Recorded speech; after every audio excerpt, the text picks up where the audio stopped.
નમસ્કાર ખેડૂત મિત્રો, આજે તારીખ 17 એપ્રિલ 2025 આજની સવારની હવામાન અપડેટની અંદર માહિતી મેળવીએ તો ગુજરાતની અંદર 2025નું ચોમાસું કેવું જોવા મળશે, મે મહિનાની અંદર પ્રી મોન્સૂન એક્ટિવિટીની શક્યતાઓ દેખાઈ રહી છે તો તારીખ વાઇઝ અપડેટ મેળવીશું. ચોમાસું કેવું રહી શકે છે 2025નું, વાવણી લાયક વરસાદો કઈ તારીખોમાં જોવા મળશે, મહિનાઓ વાઇઝ વિસ્તારથી અપડેટ મેળવીશું.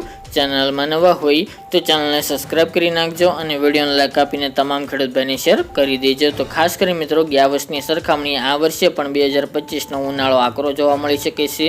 સાથે જ મિત્રો 2025નું ચોમાસાને લઈને પણ મોટી અપડેટ સામે આવી રહી છે. હાલ મિત્રો 2025નું અનુમાન ખાસ કરીને સામાન્ય ચોમાસું જોવા મળે તેવી શક્યતા રહેલી છે, એટલે કે નોર્મલ કે તેથી વધુ વરસાદની શક્યતા આઈએમડીએ વ્યક્ત કરી છે. 2025ના ચોમાસાને લઈને ભારતીય હવામાન વિભાગે સમગ્ર ભારતમાં 106% સુધીના વરસાદને લઈને મોટી આગાહી કરી છે, જેમાં ગુજરાતની અંદર પણ 98થી લઈને 105% સુધીનો વરસાદ નોંધાઈ શકે છે.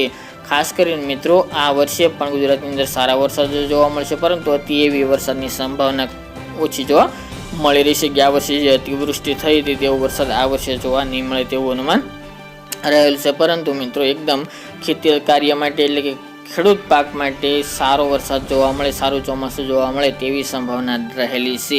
હાલના અપડેટ પ્રમાણે ખાસ કરીને મિત્રો પ્રી મોન્સૂન એક્ટિવિટીની શરૂઆત ચોમાસા પહેલાં થતી હોય છે. આ વર્ષે પણ મે મહિનાની અંદર પ્રી મોન્સૂન એક્ટિવિટીના રાઉન્ડ 2 જોવા મળે તેવી સંભાવના રહેલી છે.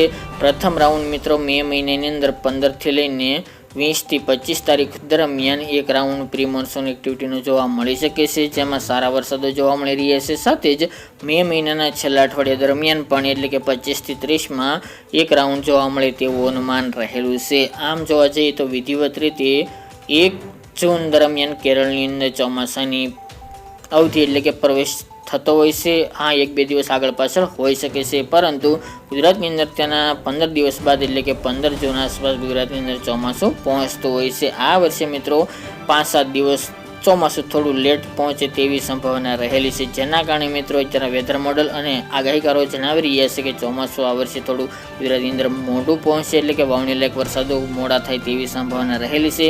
એટલે કે 20થી લઈને 30 તારીખ દરમિયાન 30 જૂન સુધીમાં ચોમાસું સાર્વત્રિક જોવા મળી શકે છે. સૌરાષ્ટ્ર, કચ્છ અને દક્ષિણ ગુજરાતના ભાગોની અંદર ખાસ કરીને 20થી લઈને 25 જૂન વચ્ચે વાવણી લાયક વરસાદો નોંધાઈ શકે છે, જ્યારે ઉત્તર ગુજરાત, મધ્ય ગુજરાત અને પૂર્વ ગુજરાતની અંદર વાવણી લાયક વરસાદો મિત્રો 30 જૂનથી લઈને 15 જુલાઈ વચ્ચે સુધીમાં ત્યાં પણ સારા વરસાદો, વાવણી લાયક વરસાદો જોવા મળે તેવું અનુમાન રહેલું છે. હાલ મિત્રો આમાં 5% આસપાસ વધઘટ જોવા મળતી હોય છે.